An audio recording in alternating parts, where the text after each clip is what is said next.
Perte de vigilance, somnolence ou mauvais réflexes, près d'un tiers des médicaments présentent un risque pour la conduite. Alors pour mieux informer les usagers, la législation prévoit depuis 2007 la mention de 3 pictogrammes jaune, orange ou rouge, gradués en fonction de leur dangerosité pour la conduite. Problème, ces triangles n'ont jamais permis d'infléchir la courbe des accidents liés à la prise de médicaments. 1, 2, 3 et 4. Ces triangles n'ont pas l'air suffisants et c'est l'objet de cette dernière étude qui montre que les chiffres ne s'améliorent pas et qu'après la mise en place de la colorisation de ce pictogramme, rouge, orange et jaune, eh bien on n'observe pas de diminution de ce risque d'accident lié à la consommation de médicaments. Et parmi les médicaments les plus à risque, les tranquillisants, les anxiolytiques et les somnifères, dont la consommation augmente ces dernières années en France, notamment auprès des personnes âgées.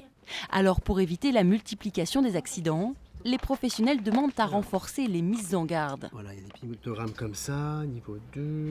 Il existe beaucoup d'informations sur les boîtes de médicaments et quand il y a trop d'informations, toutes les informations sont mal perçues.